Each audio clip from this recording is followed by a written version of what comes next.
So hey guys, welcome back to our channel అనగనగా సినీ పిచ్చోడు. So ఈ రోజు రికమెండేషన్ ఏంటంటే ఏలియన్ కావనెంట్ మావా. ఇది సీక్వెల్ ఆఫ్ ప్రొమీథియస్ అని చెప్పాలి. ప్రొమీథియస్ రికమెండేషన్ ఆల్రెడీ మన ఛానల్లో అప్లోడ్ అయ్యి ఉంది. ఇంకా ఎవరైనా చూడకపోతే please do check it out. And అది చూస్తే ఇది ఇంకొంచెం క్లారిటీగా మీకు అర్థమైద్ది.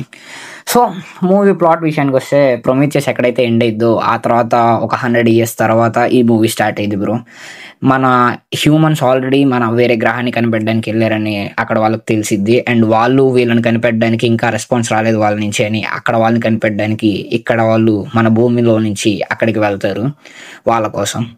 అండ్ ఈ ప్రాసెస్లో డేవిడ్ అని పార్ట్ 1లో ఎలా ఉన్నాడో ఇక్కడ కూడా ఒక రోబోట్ ఉండిద్ది మనుషులతో పాటు వాళ్ళని సేఫ్గా చేర్చడానికి.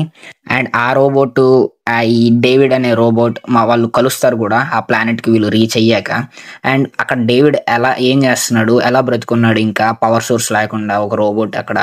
అండ్ అక్కడ అసలు ఇంకేం జరిగింది, వాళ్ళ కమ్యూనికేషన్ ఎలా ఉంది అని మొత్తం ఈ మూవీలో చూపిస్తారు బ్రో. అండ్ ఆ ప్లానెట్ని ఎందుకు చూస్ చేసుకున్నారని కూడా చూపిస్తారు. మంచి మంచి మంచి ఎంటర్టైన్మెంట్, మంచి సీక్వెల్ ఇది. అండ్ సైఫై యాక్షన్ మూవీస్ని లవ్ చేసే వాళ్ళైతే ఖచ్చితంగా వర్త్ వాచ్ ఇట్. ఇది ఖచ్చితంగా మనం డిసప్పాయింట్ చేయదు. అండ్ ఏలియన్స్తో జరిగే ఫైట్స్ అయితే నెక్స్ట్ లెవెల్ ఉంటాయి.